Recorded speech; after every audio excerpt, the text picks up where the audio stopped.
그것을 보고 저는 이제 캔들을 집중해야 된다라고 생각을 해요. 캔들과 이평선만 잘 봐도 충분히 매매를 잘 할 수가 있어요. 차트는 문제를 내는 칠판이고 캔들은 정답을 만들어내는 유용한 도구라고 생각을 해요. 저는 사실 신이 저에게 이평선과 캔들 둘 중에 고르라고 하면 되게 엄청 고민할 것 같아요. 캔들만큼 중요한 게 이런 분야거든요. 반갑습니다. 오늘은 24년 5월 14일 화요일입니다. 오늘도 어제와 같은 모습으로 흘러가는 모습인데 전 현재 매도 홀딩 중인 이유가 10분봉 기준 마디값이 311인데 뚫지 못하는 모습과 RSI에서 하락 다이버전스가 확인되어서 진입을 했는데 과연 어디까지 내려줄지 한번 지켜봅시다. 자, 그럼 이제 어제 있었던 일과 곧 다가올 지표에 대해서 간단하게 설명을 좀 드릴게요. 이번 주 가장 중요한 이벤트는 한국 시간으로 수요일 밤 9시 30분에 발표되는 소비자 물가지수 CPI입니다. 전체 CPI는 2월에 3.2%에서 3월에 3.5%로 물가 재상승 우려를 불러일으켰었는데 수요일 발표되는 4월 전체 CPI는 3.4%로 예상이 되고 있는 만큼 물가 상승이 일시적이었음을 증명해 줄 필요가 있어요. 최근 높은 물가로 인해서 금리 전망이 매파적으로 바뀌고 있기 때문에 예상치만큼 하락한 결과가 나온다면 시장은 환호할 것이고, 만일 이보다 높게 발표가 된다면 미국 시장은 저점 테스트를 할 가능성이 큽니다.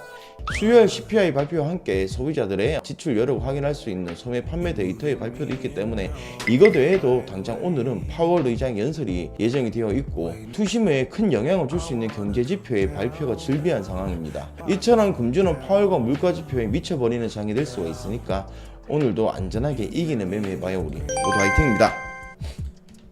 그렇지, 전 여기서 청산하겠습니다. 제가 청산한 이유는 10분봉 기준 22평을 터치를 했기 때문에 청산을 했어요. 오늘 프리장에서 크게 욕심을 내고 싶지 않은 이유가 오늘 파월도 있기 때문에 너무 욕심내기보다는 내가 본 자리만 딱 보고 끝내는 게 맞는 것 같아 보입니다. 나이스. 오늘은 여러분들께 어떤 것을 설명을 드릴까 하다가 제일 가까이에 있으면서도 놓치기 쉬운 이동평균선에 대해서 설명을 좀 드릴게요. 이동평균선은 여러 가지 종류가 있는데 각각의 계산과 방식이 사용 목적이 다 달라요. 가장 기본적인 형태는 단순 이동평균 SMA, 정해진 기간 동안의 주가를 모두 합한 뒤에 이를 기간의 일수로 나눠 평균을 구하는데, 이는 모든 가격 데이터가 평균과 계산에서 동등하게 기여한다는 특징을 가지고 있습니다. 지수 이동평균 EMA는 보다 최근의 데이터에 더 큰 가중치를 부여를 해서 계산하기 때문에 가격 변동에 좀 더 민감을 하고 반응할 수가 있어요. 단순 이동평균선보다는 추세 변화를 신속하게 포착을 좀 할 수가 있습니다. 가중 이동평균 WMA도 비슷한 목적으로 최근 데이터에서 더 큰 가중치를 좀 두지만 EMA와는 좀 다른 계산 방식을 사용을 합니다. WMA는 시간이 지날수록 가중치가 선형적으로 증가를 해요.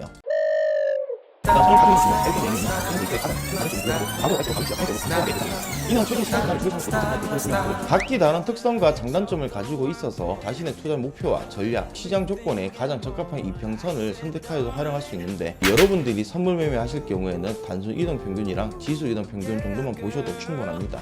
그러나 이동평균선도 보조지표이기 때문에 주의할 점은 여러 가지가 있어요. 첫 번째로 지연지표로 작용한다는 점을 이해하는 것이 가장 중요해요. 즉, 과거 데이터를 기반으로 계산이 되었고 시장의 최신 변화를 신속하게 반영하지 못할 수도 있고, 시장이 급변하는 상황에서 이 지표만 의존할 경우에는 실제 시장 상황과 괴리가 발생할 수가 있습니다. 그리고 두 번째가 모든 시장의 상황에 잘 맞는 것은 아니라는 거예요. 장기 이평선은 장기적인 추세를 파악하는 데 유용하지만 단기적인 가격 변동에 대해서는 둔감할 수가 있습니다. 반대로 단기 이평선은 시장의 빠른 변화에는 잘 적응을 하지만 가격의 일시적인 변동에 인해서 잘못된 신호를 줄 수가 있어요.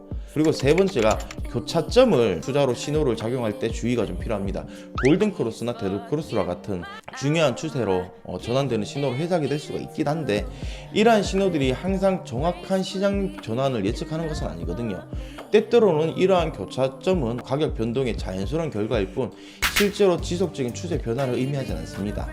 그리고 네 번째가 다른 기술적 분석 도구와 함께도 사용하는 게 가장 좋아요. 단일 지표에서만 의존하는 것은 잘못된 결정을 내릴 수가 있기 때문에 볼린저 밴드, RSI, 상대 강도 지수죠, 맥드, 이동평균 수렴 발산과 같은 다른 지표들과 함께 사용하는 게 제일 좋습니다. 매매하실 때는 자신의 매매 전략 그리고 유형 관련 기법, 시장의 상황을 종합적으로 고려해서 이 분석 지표를 포함한 다양한 분석 도구를 현명하게 활용하는 게 좋습니다. 그것을 보고 저는 이제 캔들을 집중해야 된다고 생각을 해요. 저는 사실 신이 저에게 이평선과 캔들 둘 중에 고르라고 하면 되게 엄청 고민할 것 같아요. 캔들만큼 중요한 게 이동평균선이거든요.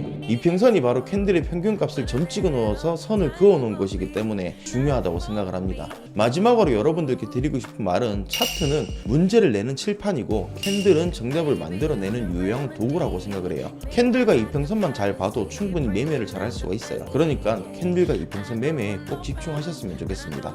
추가적인 보조지표는 내가 분석한 게 맞는지 참고용으로 보는 정도로만 하셨으면 해요.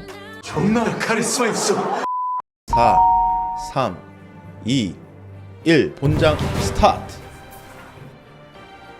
매수 진입할게요. 87.00 매수.